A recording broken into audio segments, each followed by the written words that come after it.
Hey, Rifters, welcome to the show. Subscribe, rate, review, tell a friend. Join us on the Patreon. It'll be fun. But yeah, I'm excited. Great guest. You've seen him on Nick Cannon's Wild and Out party. He just released a comedy special out, and he's a great comic and a YouTuber. I'm very excited to talk to him, and it's going to be great. So don't forget to write your reviews on Apple Podcasts. The producer of the show keeps saying, we got to get those reviews up.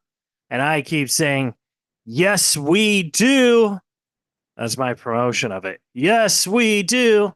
I'm going to start selling shirts that say, reviews up. Yes, we do. Okay. We do got some dates. Don't know when exactly this is going to be out.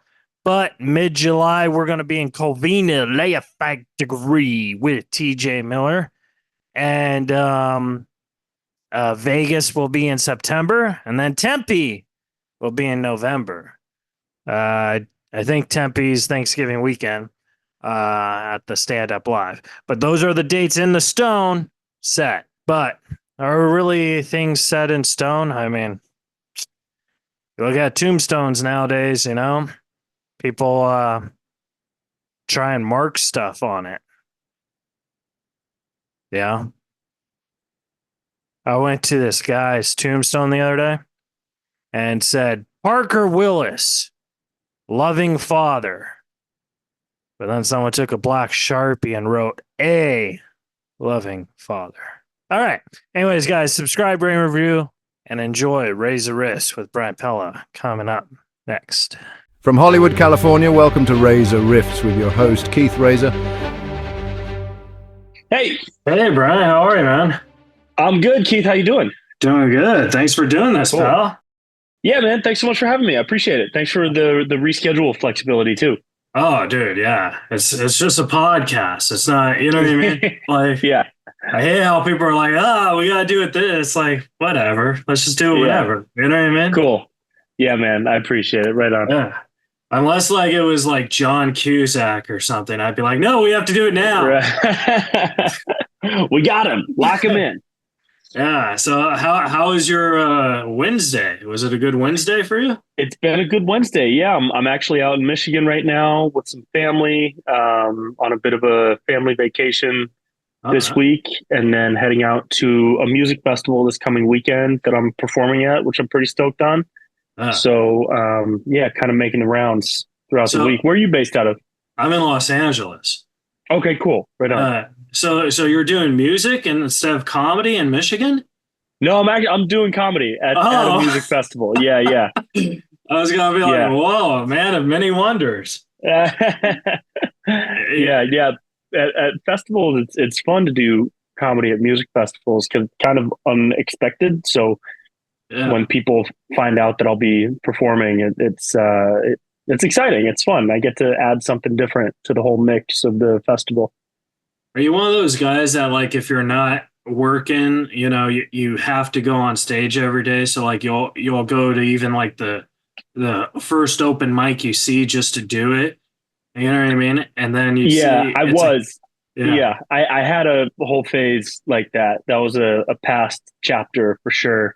But now, because I shoot so much as well, and I have I have a big production schedule. So if I'm not doing shows, I'm typically writing or editing or making some type of shoot happen, or maybe even coming off of a shoot. So I fluctuate back and forth quite a bit. But I especially when I was doing open mics, I would be out every single night trying to get on stage. But now I have to treat my sleep schedule a little bit better. I did my first open mic in like 20 years, 2 or 3 days ago. And so I get there, right? Because I remember back in the day, you just sign up and you go up, right? So I go there. It says open mic. Apparently, it's an open mic for karaoke. So, no way. So like I'm like everyone's singing karaoke. I was like, oh my God, I have to sing my jokes. So that's what I did. And everyone just looked at me like I was the biggest moron in the world. I was like, oh. Did you still do it though? You still told jokes at karaoke night? Oh yeah, because a joke will still be funny. I mean, it might not Yeah. get the reaction I'm used to, but it still helps saying it. You know what I mean? Totally. Uh, Totally. and yeah, and then like I did my first TikTok video the other day. Like I'm like late on this game, Brent. So Yeah. I did my first TikTok video, and I was like all dancing and stuff. And I did a poll that said, "Hey, do I have skills?" And everybody hit no. So I don't think I want to do this anymore. You should just keep doing it. Maybe that's your thing. You end up being the guy that's terrible at dancing. I don't And know. that's like your new niche. So I gotta say, I listened to your special. I didn't watch it because like I was like listening in the car, but I listened to it. I thought it was very funny, and I thought I saw you filmed it at the mic drop. Which mic drop did you do it at? Was it San Diego Yeah, or I Arizona? did it. Yeah, in San Diego, they have a really cool interior design that's based on Alice in Wonderland, Yeah, and visually, it's a really like trippy, really well crafted, designed interior of the club, and the stage design is really cool too. And I'm stoked that you listened. I will say it's a much cooler experience to watch because I did a lot of visual sketches. effects Yeah, and like cutaways and things throughout the special to try and play with that visual style that the club had, and also to integrate a lot of my own visual style that I have in my videos, which is kind of psychedelic, a little bit trippy and high energy. And so there's a lot of that on screen for the special. But yeah, the club in San Diego is just awesome. I love it there. yeah. It used to be like the Comedy Palace or something The like Palace. 100 Yeah. years ago or something. Yeah, it was part Greek restaurant when I first started going up there. Yeah. And like, Yeah. I remember like all the Greek comics would get the headlining spots. You know what I mean? Yeah. Totally. Yeah. There were good comics. There was better rice rolls. So Yeah. it was good. Well, yeah, I know. But I don't know if you know any Greek comics, but I only know two. You know what I mean? So it's like it's the same two guys. I'm like, Yeah. oh. Yeah. But yeah. I'm Italian, so it's close. Yeah. I tried to pull that card. Didn't really work. Yeah. Yeah, man. And so I wanted to ask you on Twitter because, Twitter is getting a lot of trolls lately, ever since Elon Musk is like, he's no longer making it fun or whatever. But I feel like the trolls are getting like higher and higher. And I was wondering, do you have that problem or do you just ignore it? I tend to ignore stuff on Twitter mostly. I think I've had like two people kind of bug me on Twitter with comments on a video or something that I posted.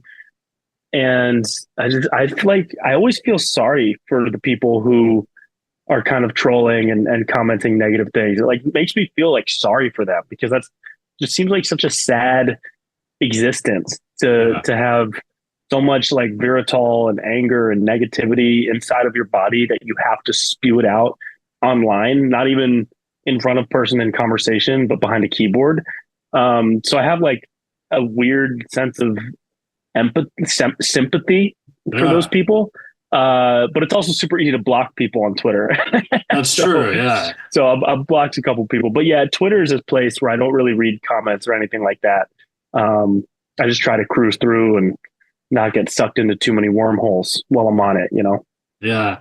I guess I was just asking because I'm not super famous like you, but like when you're famous, I think like the trolls get more, I get one out of every 100. You probably get, one out of every 10 or something. You know what I mean? Yeah, definitely on videos too, like Instagram and YouTube for sure. But I mean, that's the nature of the game. I think, it's something I signed up for from the beginning. I guess I'm asking for advice because my feelings are still hurt about this TikTok video I posted. Yeah. Dude, my advice would be to just do it again.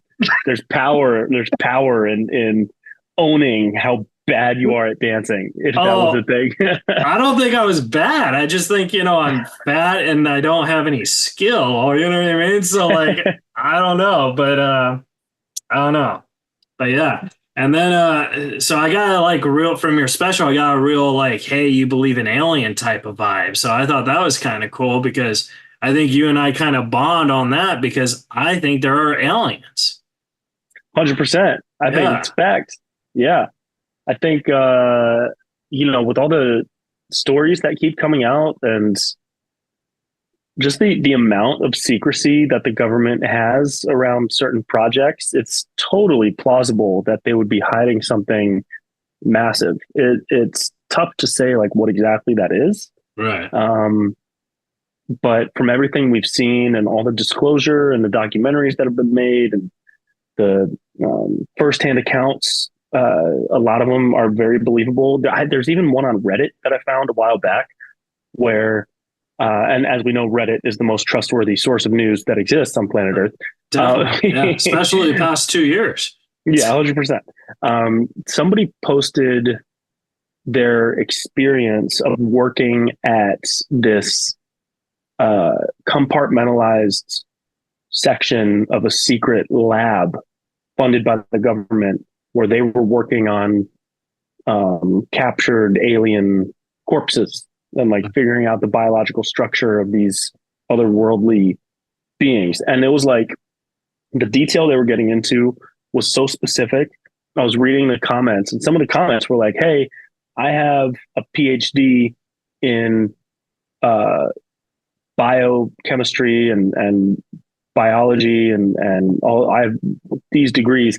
If this person is lying, then they're the greatest science fiction writer ever, because you can only know some of these things if you have like a PhD in these things. And if you have a PhD in these things, why are you going to make up a fake Reddit post? So it was just like, it was a super interesting article. I'm not saying I believe the whole thing, but it was really interesting, especially for a thought experiment.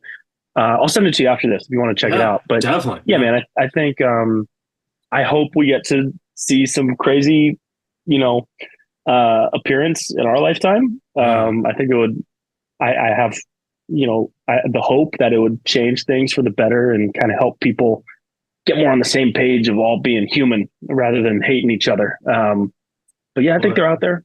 Yeah. And they're here. They are definitely here. Next time you're in Los Angeles, I'm going to introduce you to my grandmother and you'll be like, she's totally an alien. Yeah. Like, it's like, holy Lord. But like, I don't know about you, but like, I don't want them to be like the Mars Attacks aliens. You know what I mean? Where they shoot you with a gun and you turn into a skeleton. I don't want that. Be less than ideal. I think that would be like not the goal for sure.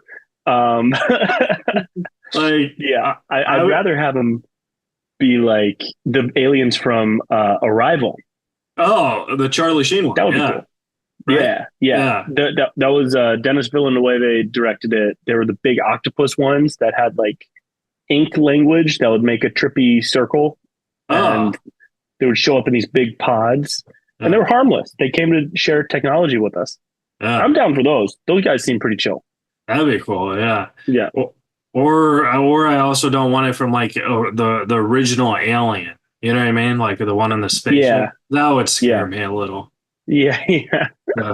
I'd be like, this guy has better dreads than my friend Marcus. I don't know. Right.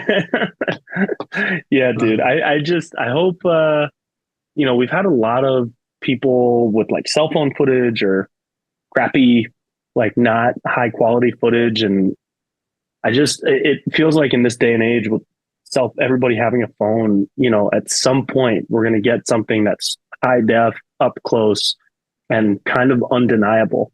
Yeah. And I just hope that helps humanity rather than causes a riot, definitely. We need more riots, like though. Crazy. Yeah, we do. Yeah. Well, wait for November. We're on our way. Oh yeah. Whenever there's a riot, everyone gets so upset, and like, I'm one of those people, maybe it's just because like I'm Texan and Texans kind of, they believe they're their own United States. You know what I mean? So I kind of see both sides, I guess, but I don't really care. You know what I mean? Yeah. So like whenever there's a riot, I'm just like, oh, that sucks. So yay, Yep. Like, oh my God. Like, I understand how people are so like sentimental to these riots, but in the end of the day, I don't truly feel the stuff affects them as a person. Right. You know what I mean? And I think that's where where people go on the loopy side of it. You know what I mean? Yeah. Like you're in Michigan. Why would a riot in Los Angeles affect you? Does that make sense? Yes. Yeah. Yeah. People grab onto stuff that's happening, like, and try to own it a little too much these days. I don't know. People get triggered by a lot, and the way politics are, and the whole election system moving at the speed of light, and the news media just glorifying all the craziness that's happening. It's people are crazier now than they ever were, and it's not their own fault. It's like society's fault for adding so much pressure to believing one thing or the other. And as soon as somebody disagrees, it causes a riot. It is what it feels like. So, do you think though that we can, like, because we're comedians, or comedians in general can have an understanding of that? Because I mean, let's be honest, between you and me and all the rifters listening, comedians are crazy. You know what I mean? So 100%. Yeah. So we kind of, I feel like on real crazy stuff, we don't think it's that big of a deal. You know what I mean? Yeah. I think comedians have an interesting place within society in regards to their perspective toward things, because comedians are generally like a layer removed from what's happening, so that we're commenting on it from right outside of it, as opposed to being in the thick of it, the way a political pundit or a journalist or even an everyday citizen with strong political beliefs is like in the middle of the conversation. Comedians are kind of like commenting on the conversation. So there's a layer of separation that kind of allows a comedian to develop a perspective toward what's happening, a specific situation or news story or cultural trend. And that separation allows us to develop a perspective that is often like A, unbiased, and B, much more truthful than somebody who's so wrapped up that they're being kind of maybe conditioned or influenced by a party line or a news media source. So comedians kind of avoid that influence by naturally having this separation that allows them to comment on something without like directly being a part of a movement, or at least that's what I think. I don't know, and it's different for everybody, but it's fun to. I think you're on track. Yeah, yeah, it's fun to try to piece together an opinion or a viewpoint or a perspective on a trending news issue or a cultural movement or something that's happening in like the zeitgeist. It's a fun challenge to try and figure out like what you think about that and how to talk about that in front of people. Yeah. Because it's rare, and comedians have the opportunity to speak about things in front of large groups of people way more than a typical citizen does. So, as Spider-Man's uncle would say, with great power comes great responsibility. And with great responsibility comes one free drink ticket for a Bud Light. And that's usually what a comedian gets paid to speak their mind. So exactly. Yeah. You ever think like the Spider-Man's uncle, like he said something very, very smart, but then you think, hey, that guy's kind of stupid because he gets murdered? Yeah. Then he got killed like a dummy. Like I'd just be like, hey, just take my car. You know what I mean? Right. But no, like you're totally on point. And I also like agree with you, but I would also argue the fact like you probably don't have this problem anymore because you're headlining. But when you were opening or featuring, I'm sure you've had this problem where you get bumped or the headliner says, oh, I'm using someone else. So you lose that gig, right? And a normal person, they don't understand that feeling. You know what I mean? So they think that's not a big deal, where we think other issues aren't a big deal. You know what I'm saying? Sure. Yeah. It's happened. I mean, I still open for people quite a bit. But yeah, it's part. I think it's just part of the process. Everybody goes through little moments like that where you get bumped off of a show, like replaced or bumped back in the lineup, so you don't have as good of a spot anymore. And there's little challenges throughout, but it's always there can always be a lesson and a potential for growth from little challenge moments like that. It's really like what you make of it. You know, you can either be sad and bummed about a challenge or a replacement or a bump or whatever, or you can try to take advantage of it and figure out a way to turn that into something that makes you better. That's how I always looked at it. Well, what was I mean, now you're headlining and stuff, so obviously, you're used to closing. What was your favorite spot before you did that? Like, did you like emceeing or did you just like the feature? I think the feature spot is the best job in comedy. Even though it doesn't pay much, it's the easiest. Yeah. Because there's no pressure on you. There's no pressure to open the show cold. That's the host. And there's no pressure to deliver for an hour. That's the headliner. The feature spot, the 20-minute spot in front of a crowd that's already warmed up. And if you don't do well, the crowd still has the headliner coming up next. So the pressure is so low. So it's fun. I open for my buddy on the road still because it's really fun. And I get to work on material. And I mean, I think a lot of people open for years, even when they are headliners, they still will open for their friends on bigger gigs or open for bigger people than they are. And it's just a great spot for development, that feature spot, those 20 minutes on a show. So yeah, I think that's been the most fun spot for sure. Well, if I ever become a huge household name, you could feature for me whenever you want. I would love to open for you, bro. Yeah. Yes. It would be fun. Yeah. But man. And you know what else I think is weird is like cults, you know what I mean? Because I was watching How to Start a Cult, and I thought that was very, like, that tripped me out. You know what I mean? Yeah. Like, I don't know. Like, which one did you watch? The How to Start a Cult? Do you remember? I watched the one with Charlie Manson. Like they were doing a documentary on him. And in the documentary, they said that he got like 7,000 letters a day. You know what I mean? And like, how crazy are you to write Charles Manson, right? And you say that now, but now that you're thinking about like with like podcasting and stuff, like if I had a serial killer podcast, Charles Manson would probably be the first guest I want to get on it. Yeah. So, I don't know. Maybe that's you gotta be careful though, man. Halfway through the conversation, you'd blink your eyes and suddenly you're standing over someone with a knife and you have no idea how you got there. That's a trip, dude. Yeah, Charles Manson was nuts. I just played this game with my family the other night. It was a card game. It was like a trivia game, and one of the questions was, "How many people did Charles Manson murder?" 0, and right? if you know anything about it, he murdered 0 people. What he did was brainwash other people and get them to do his bidding, which makes him even crazier. I mean, that's dark. You gotta go to brainwashing school. Yeah. I mean, I would love to have a cult. I wouldn't make anybody kill anyone, but it sure would be cool to have people worship me. But it's there's a documentary on Netflix right now called Dancing for the Devil. Oh, I'm going to write this down. Dancing with the Devil. Write it down. Yeah, it's about a modern day cult that's happening right now.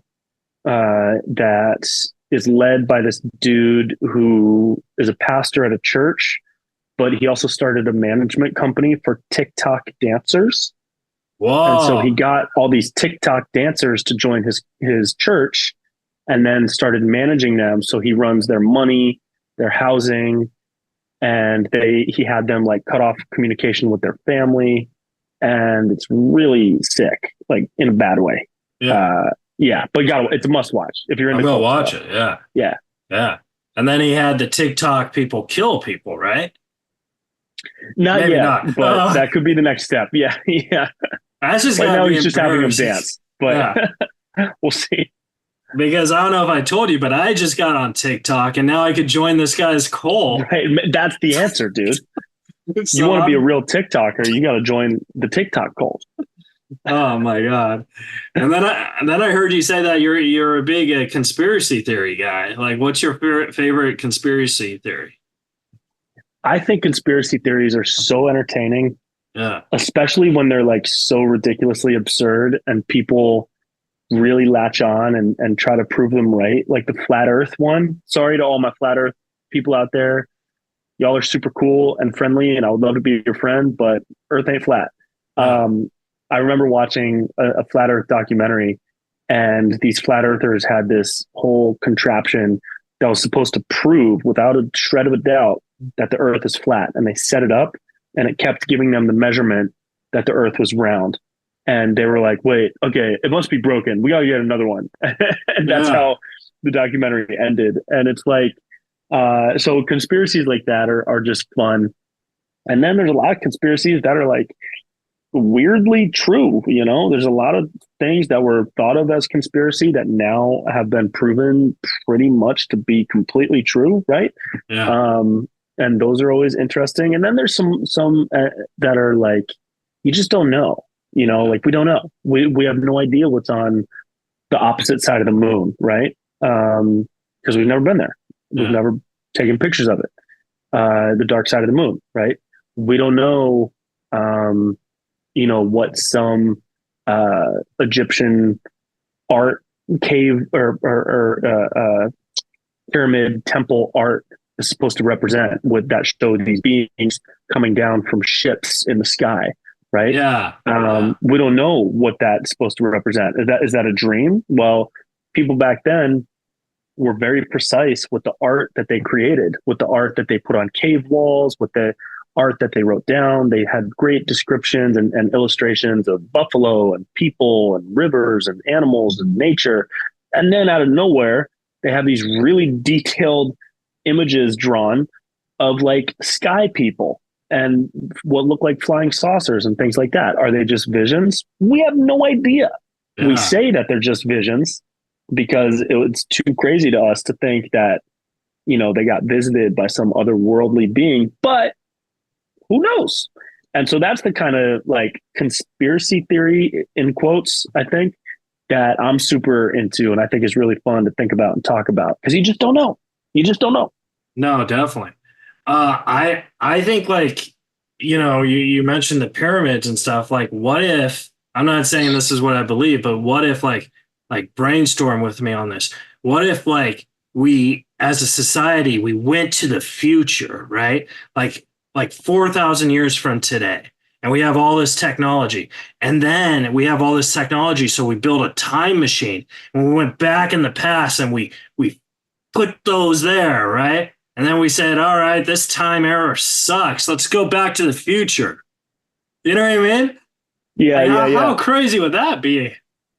That'd be nuts, man. I mean, that's like, that's the type of thing you just don't know. Like, what? There's so many possibilities, dude. Like ancient, we've lost so much from ancient history that just wasn't written down or cataloged or got swept away with crazy weather events or natural disasters. And like, there's some crazy stuff out there. What the conspiracies that I'm not super into, but that are entertaining, are like the QAnon stuff. And like the darker political stuff about what politicians are doing terrible things to, like in backdoor dark rooms underneath pizza places in Washington. Not a huge believer in that. Interested in reading about it and learning about it for sure. Just because you never know. Right. But I think the most fun conspiracies are the ones about aliens and ancient visitations and even Bigfoot, which probably isn't real. But you never know. You don't know. You don't know. I do believe the politicians going down to a pizza conspiracy theories, because who doesn't like pizza? Yeah. I think more politicians should eat pizza. They seem not to be very happy. Maybe that's the answer. Are you a big horror movie guy? Do you like horror? I am. Yeah, I do. I like horror. Yeah. You know, horror is very similar to comedy. Oh yeah, definitely. And people don't realize that it's also like horror's kind of funny in a way. Yeah. Yep. You know? Yeah, it's sudden, it's surprising, it's the element of surprise. There's a big lead up to like a kill, just like there's a big setup before a punchline, and you can get really creative with it the same way you do with jokes. I'm a horror fan for sure. So I watched this one the other night. It was called Late Night with the Devil. So good. You saw it? Oh my God. Totally. Holy Lord. That scared the shit out of me. Yeah, yeah. It was a trip. And the way it ended too. Oh yeah. But I was going to say, Yeah. like, because I thought it was cool how they filmed that because it was like a talk show, like Johnny Carson Hmm. type of thing. You know what I mean? I just thought that was a really cool, unique style. Yeah. Yeah. It was really cool. And it was actually like pretty low budget, and a super unique story too, you know, with the way they told everything within the confines of a TV studio. Really cool, super original. I really like when horror movies have like a really original twist and it's not kind of a cookie cutter story that you've seen before. That was Yeah. really cool. Hereditary is one of my favorite horror movies. Have you seen Hereditary? Who's in it? Maybe I have. Um, I don't know the actress's name, but Did it the just come out director. like It came out a couple years ago. Ari uh Aster is the okay, director. He's the same director that did Midsummer a okay, few yeah, years ago yeah, too. yeah. Hereditary was actually his first movie, which is crazy when you watch it, how good it is. So highly recommend it if you're into horror. Yeah, yeah, dude. Yeah, man. I don't know why I brought that up. Oh, yeah, because I wanted to ask you conspiracy theories because, like in horror, everyone like the number one common to be scared is the devil. You know what I mean? Like Yeah, everyone's like, yeah, oh, the devil, and it's like I believe in a god and a devil, but I don't believe a devil has this much time to break people's necks. You know what I mean? Like right. I don't. I feel like Yeah, he's just like there's too many sinners out there. You know what I mean? Like, yeah, yeah, yeah, yeah. I don't know if he's just gonna focus on one person like this. Yeah, yeah, like he's like I might as well just hire a cult. I don't know. yeah, right.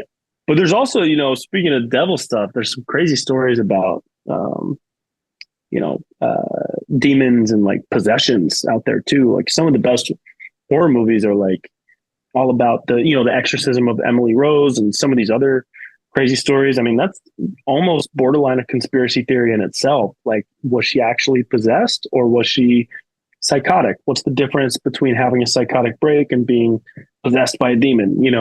And it's crazy once you start looking into like what happened and what is and isn't explainable in human terms. It's really spooky.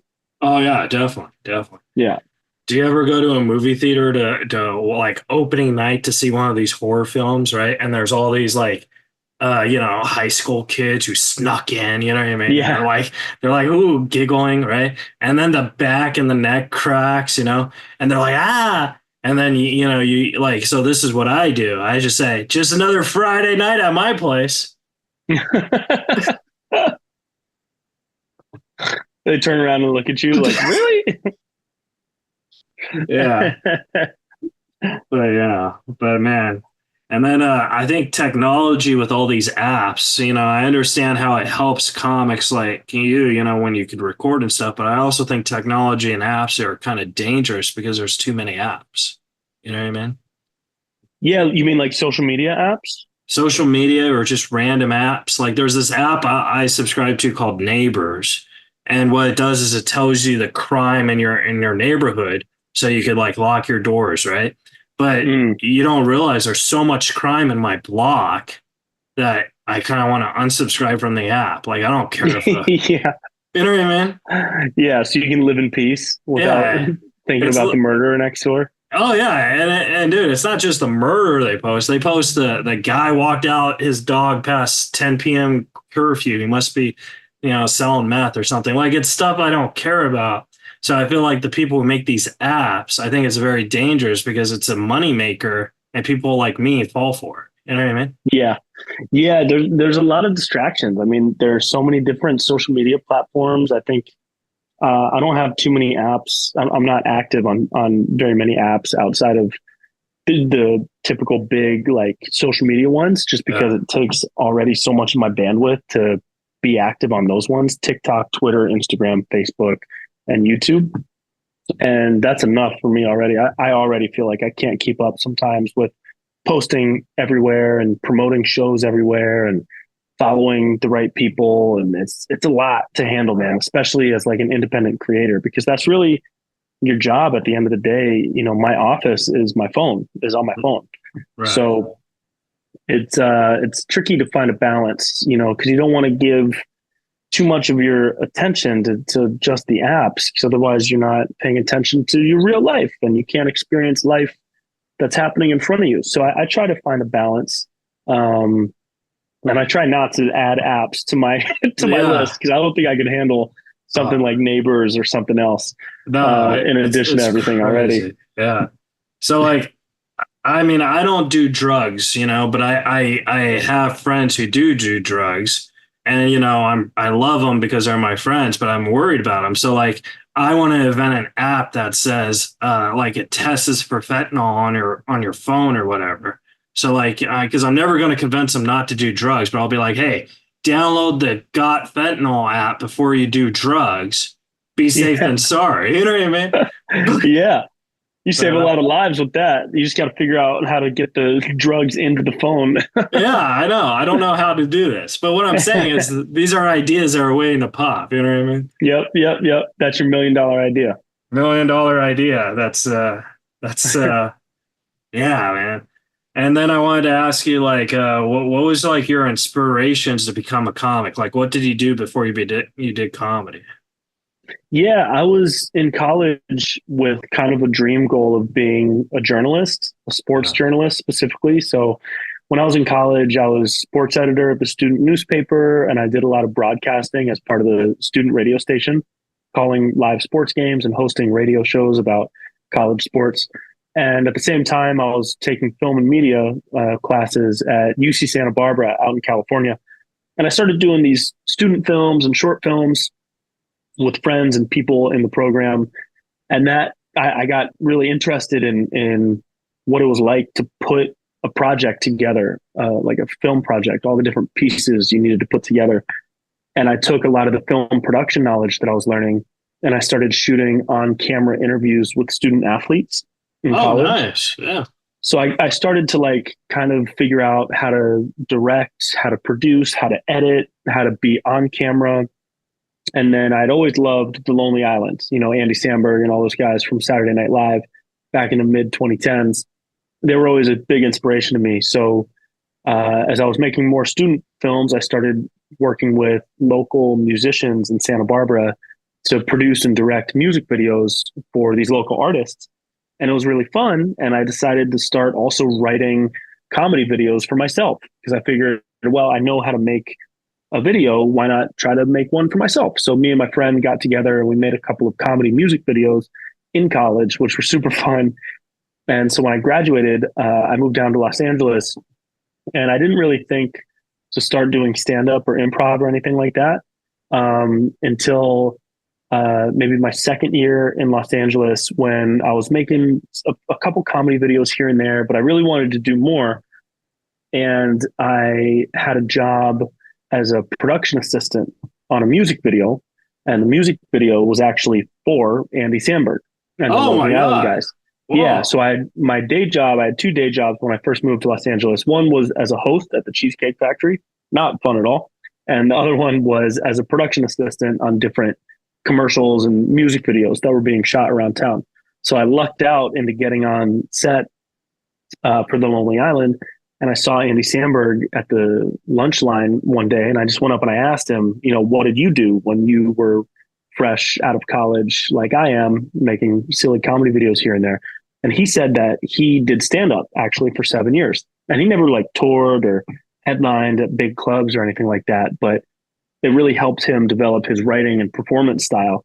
And that like totally inspired me to just start doing open mics. And around the same time, I decided to throw myself on stage doing improv and sketch at a couple theaters in Los Angeles, just to try and get better as a writer and a performer. And that, as I kept going, that started to open up my awareness that a lot of people are actually doing this full time. And there are multiple potential career paths that can start from open mic night and, improv class.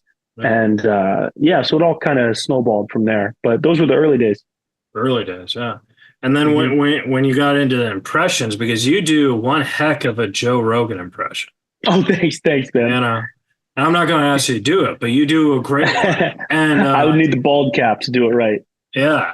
And so like one of the things I like about so here's the thing about impressions. I feel impressions are, they say it's an imitation of flattery, right? Yeah, Like, totally.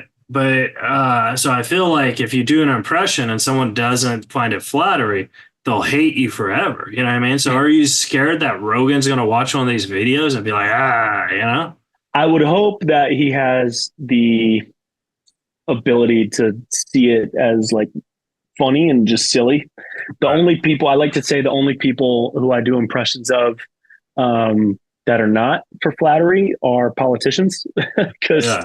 I don't really pull punches when I'm going after politicians. I feel like everybody can take a joke, or everybody's a target. At least everybody can be a target. But yeah, I think it's fairly, you can tell pretty often when an impression has, negativity behind it versus when it's just for fun. And all the Joe Right. Rogan impressions have always just been for fun. So I would hope that he's chill with them. I don't know. I've never met him. I don't know him, but Yeah. I mean, he's one of those guys where he doesn't.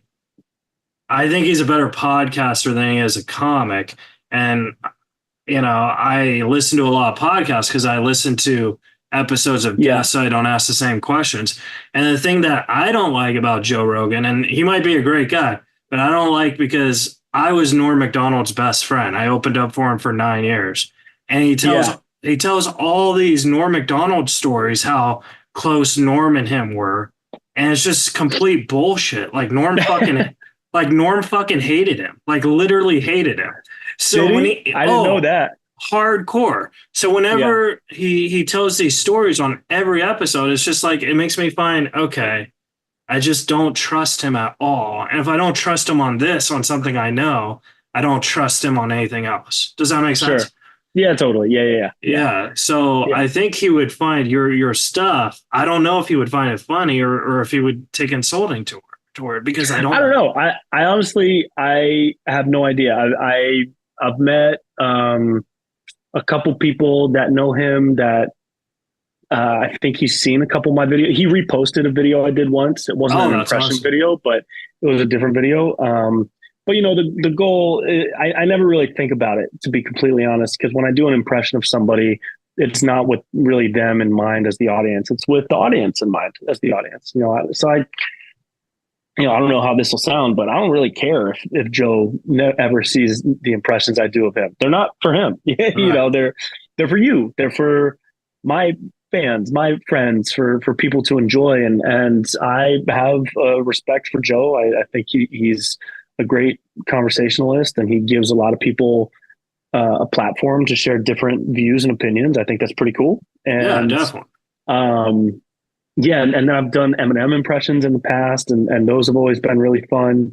Uh, but whenever I do like a political impression, it's there's just something about doing political impressions where I tend to go a little bit harder with Yeah. the writing, and I like take aim a little bit stronger toward a politician than I do toward a typical celebrity. But it's at the end of the day, it's all for fun. It's all to lighten the mood. It's all so that we don't hold these people up on a pedestal and we see everybody as human. And we just kind of have the awareness that we can all be viewed on the same plane of humanity. No one's a god, and that's really part of the biggest intention behind doing Except impressions for like that. us, we're gods. Except You for know what I us, mean? I'm a Yeah. god for sure. Yeah. Yeah, I mean, come on, man. I'm a god, and that's why I have a cult. So that's why I should uh, have a cult.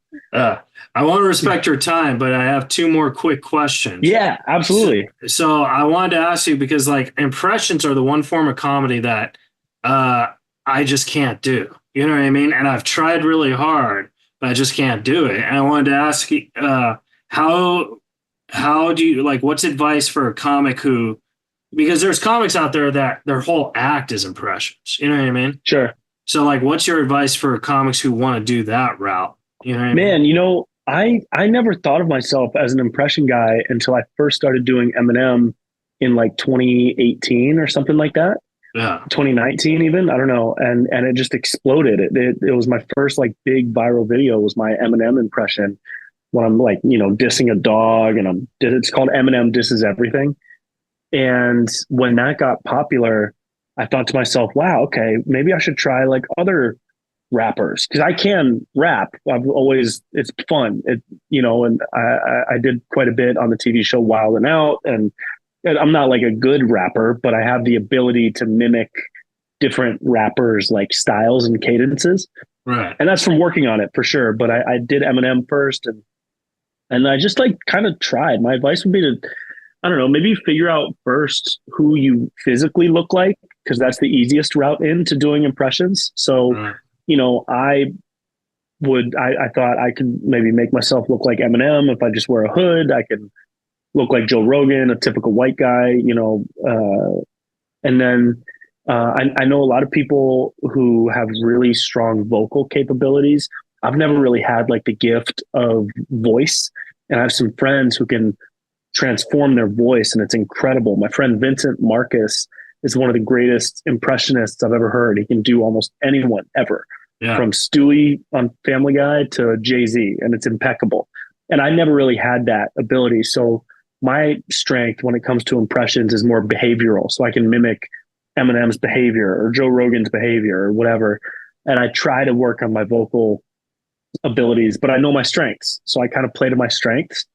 And my strengths are in like, producing a piece that puts the character in the right setting, and then having the wardrobe match, and then the behavior, and then the voice follows that. So if you play to your strengths and figure out what your strengths are, and just kind of workshop it from there, it's going to take a lot of trial and error, but it's fun. Doing impressions over the years has been one of the most fun kind of creative challenges I've done. I'm glad you said that, and you didn't say play to your weakness. Yeah. Don't play to your weakness. Do what you can't do. Figure out what you're bad at, and just do that. Yeah. That's how some people get a living, though. Yeah, it's true. That's true. So last question I had for you is, if you could go to one of these time machines that we talked about earlier from the future, right? 5,000, and you could talk to a younger version of yourself and tell yourself what you know now, what would you tell yourself? Man, I don't think I would tell myself anything. Oh, okay. Maybe I'd say invest in Apple. Yeah. Or like buy a bunch of Bitcoin. Okay. I think that might be it. And I'll tell you why. Because I really like my life. Yeah. And I would just wonder if giving myself a secret would put me in a space that I don't like as much as what I like right now. Yeah. And I really like where I'm at right now. I might say, try to enjoy shit more. I think people move so fast and focus on so many negatives and the lows in between the highs that it's easy to start ruminating on the low moments, and just trying to really be present with moments of joy more often is important. But yeah, besides that, man, my advice for my younger self is buy a couple Bitcoin and some Apple stock. That's great. I'm so glad you said that, and you didn't say, "Hey, Brent, if Keith Reza asks you to do his podcast, say no." Say no. Brent, where can the folks at home follow and support you at? You can follow me home every night around 7:30 p.m. Yeah, man. I got my debut comedy special is called Conscious Bro. It's out now on YouTube. You can watch it for free if you just type in Brent Pella Conscious Bro. About 55 minutes long, something like that. So you'll see it up there. And all my tour dates are at brentpella.com/shows. I got a bunch of dates in Plano, Texas, and Nashville, Tennessee, Tulsa, Oklahoma. So all over the place. And Instagram, new videos pretty much every day on Instagram, just at Brent Pella on everything. So please stalk me. You have my blessing. Awesome. Well, thank you so much. It was an honor to talk to you, and I'm glad our paths crossed, man. Yeah, brother. I hope I see you out of the live show sometime, man. That'd be rad to kick it in person.